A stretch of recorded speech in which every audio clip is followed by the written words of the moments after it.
Hey guys, what's up? It's Dave. I'm back in the garage with my 2007 Honda 400EX. Today I'm going to make this bike sound a lot better by installing a slip-on Ecosystem Big Gun exhaust. This is going to improve airflow through the engine as well as give it a much better tone. And of course, anytime I'm doing this, I'm going to also rejet the carburetor to introduce more fuel to the added air that's going through it to keep the air-fuel mixture just about perfect. So let's jump right into it.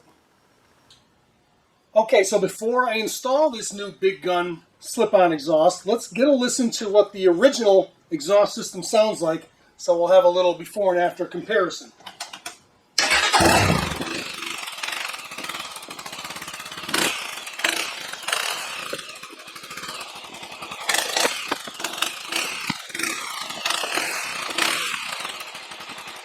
Sounds pretty muffled and down. So that sounds pretty quiet. So we're going to get rid of that and we're going to get a nice, throatier, more aggressive sound coming out of this bike. Alright, here's a better look at the original exhaust, and here is a good look at what we're going to be replacing it with. This much nicer Ecosystem Big Gun. So let's get this big baffle off the bike and we'll get this big throaty muffler in its place. So here I am, I've got the muffler on there, and here's the old one, here's the new one, and I'm just about to tighten up the clamp, and I'm like, this whole thing, this was an easy install. It took me less than 10 minutes. Until I realized that the inner diameter pipe of this is a little bit bigger than the outer diameter of the original exhaust pipe. And when I looked in the original muffler, it had this bushing in there that kind of took up the space.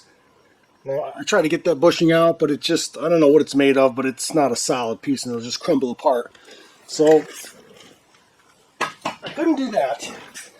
But when I put this on here, there was so much slop in here that the original clamp that came with this thing is not strong enough to crimp this heavy-duty pipe as far as it needed to clamp tightly onto this. So no matter how tight I put this, there was still a little play and it was loose until I finally destroyed this. This thing is stripped now and no good, so that's gone. So then I went to the hardware store and I just got a traditional muffler clamp. I clamped it on, and this clamp is strong. I mean, I could put it on there. I didn't go full gorilla on it because I didn't want to deform the pipes so that when I pull this clamp off, they still won't come apart. So I put just enough tension on it to tighten up this whole joint so there's no play at all here. And then when I loosen this clamp, it slides off and the whole thing comes apart. So I'll be able to remove this muffler no problem in the future when I need to. And right now it's tight, but I did have to go out and get a traditional muffler clamp to do that. The only other thing is that the old muffler had two mounting points, one here, and then the clamp. So actually it's three. 1, 2, 3. This muffler's only got this one mounting point and the clamp. And these mounting points from the original one had a rubber bushing in there to isolate the vibration from the frame. And you know, when you had two of them, it kept the muffler in pretty good, pretty tight. With only one in the rubber bushing and a clamp, this muffler, I could move it all over the place. I mean, it was sloppy, and I didn't want it bouncing around, but I didn't like it. So I removed the rubber bushing. There's one here. I left this one in here because this is no longer used. I've removed the rubber bushing up here, and I just put a solid bolt through it with, washers on each side. So now it's no longer isolated from the frame with a rubber bushing. It's locked in very tight, but it's not going anywhere. There's no play, and that's the way I did it. And with the rubber bushing, this thing had all kinds of slop, and I'm sure it would have been bouncing around. So that's what I did. One mounting point, locked it right to the frame, one clamp, got a clamp from the hardware store. But now this thing is on here and it's not moving. And it can be removed easily. Just remove that bolt, loosen these two nuts, clamp slides off, muffler comes right off. So, I mean, it was a little doing. It's more than 10 minutes, at least on my application. But it looks nice, it's tight, it's not going anywhere, and I can't wait to hear what it sounds like. Okay, now that I've got the exhaust on the bike, that exhaust has zero back pressure. I mean, I can look straight through it.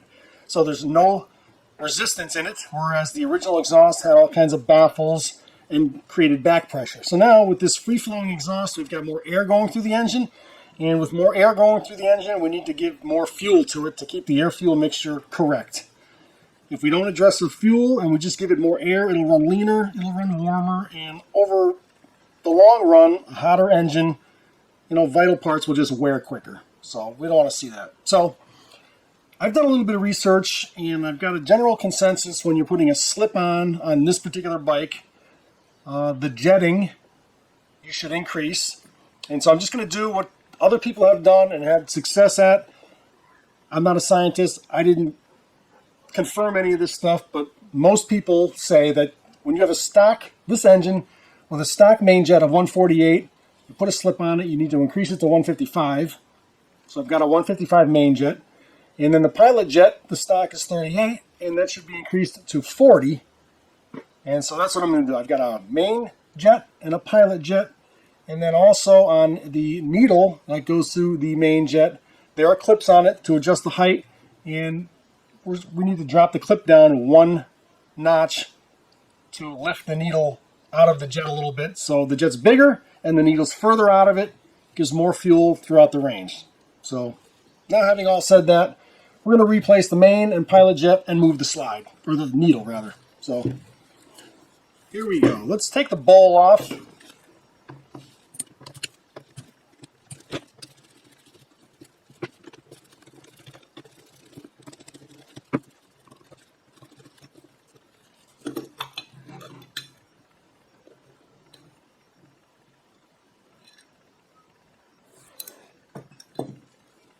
Okay, here's the bowl. And here's the main jet right here. And so this one, if it's stock, and it will say on it, it says 148. Correct. So this is stock. We're going to replace this 148 with a 155. So let me get a wrench to unscrew that jet. So there's the main jet. It's a 6mm socket. We'll take it out, and I will take a 7mm socket and hold what it's screwed into. And then let's see if we can break this loose, and we can.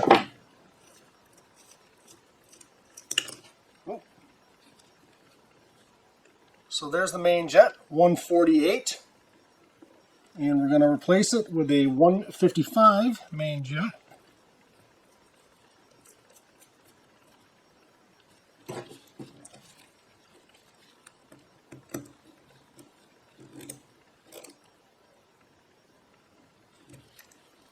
And that's all there is to that. And so now, let me take this baffle off.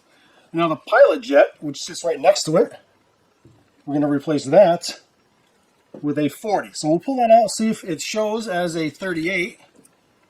And if it does, then we'll replace it with a 40. And we're almost done.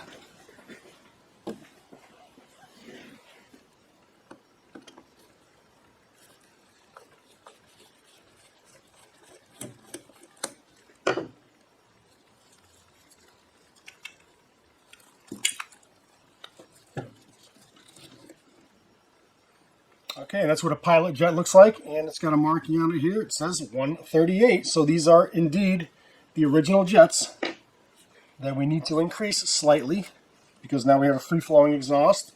And so here I have a 140. I can see it's written on it. So we'll drop this in.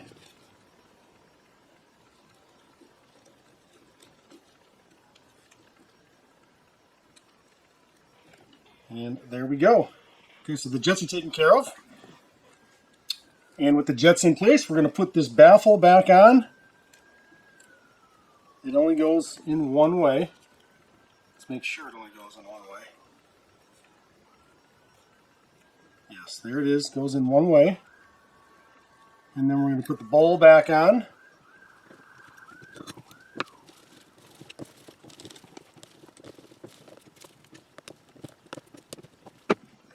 All right, we've got that addressed now. We're going to flip it over, and we're going to pull the slide out that has the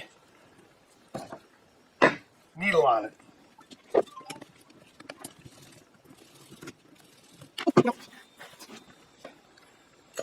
screws for the cover.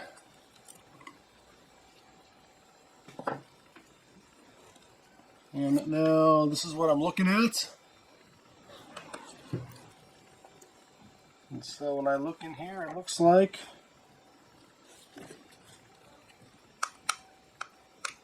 if I take this screw out here, then this whole slide should come out.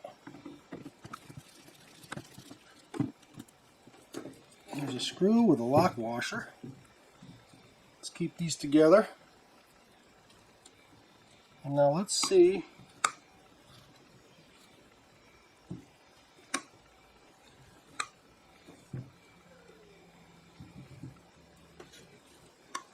No, that's still not going to come all the way out.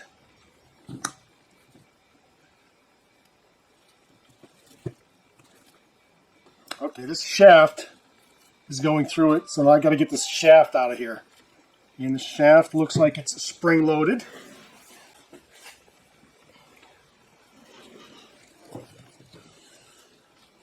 So let me see.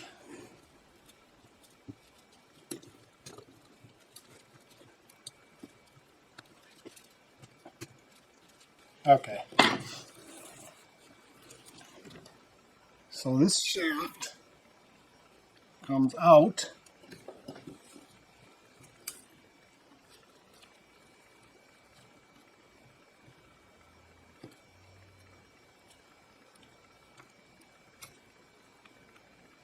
Well, actually, you just got to pull it out enough.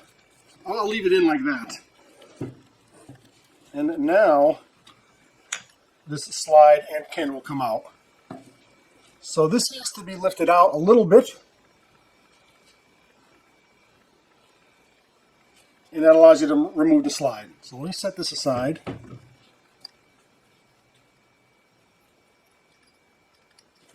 And so when I look in there, I've got 2 screws that I need to remove. 2 Phillips screws down in there. And then the slide will come out. I need a smaller Phillips for this.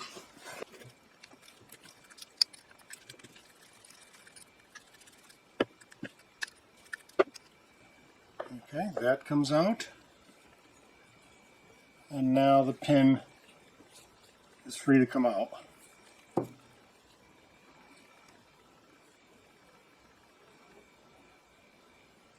And this pin is not even adjustable. So that was a big waste of time. And there is no way to adjust this pin. So don't bother doing any of this. On other carburetors there would be several slots where you could move this pin up and down. But this is non-adjustable. So we're just going to reassemble this. Let me wipe that out a little bit.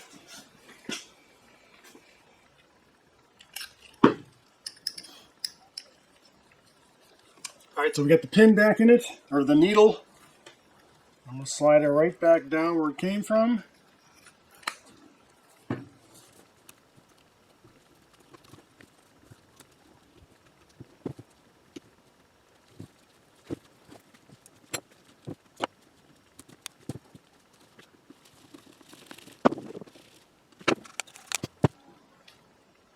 Okay, the slide's back in. There was no adjustment in there for me. I don't know about... This was a 2007. I don't know if it's different for other model years. But at least for 2007, there is no needle adjustment in this carb.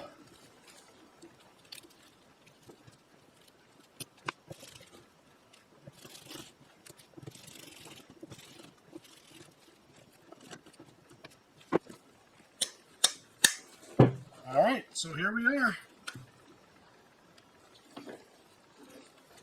We've rejetted the carb, so now we've got more fuel going in to match the increased airflow, and this thing should be running fantastic. So let's get this back on the bike and let's see what happens. So carburetor's back on, exhaust is on, all the plastics are back on. Let's fire this thing up and hear what it sounds like.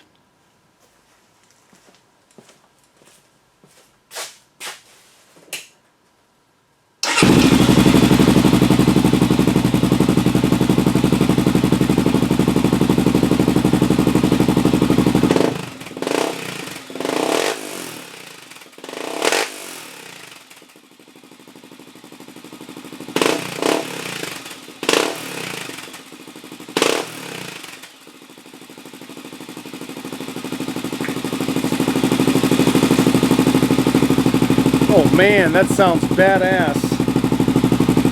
I know the microphone compensates for loud noises, so you probably don't hear exactly what it sounds like, but it is dramatically better than stock. So there it is, the Ecosystem Big Gun slip-on exhaust installed on my 2007 Honda 400 EX. Always knew I was going to put an exhaust on it, and now that it's done, I'm super excited to get it out there. I mean, it just sounds so much better, more aggressive, and you know, heads turn when you show up sounding like this versus your quiet factory exhaust. And that wasn't too bad. You know, I recommend rejetting the carb just to keep the air-fuel mixture right so the engine doesn't run lean and hot and wear out quicker over time. But nothing I did on this was very difficult, and I hope you enjoyed watching that as much as I enjoyed doing it. Keep a heads up for future videos on this bike, and thanks for watching.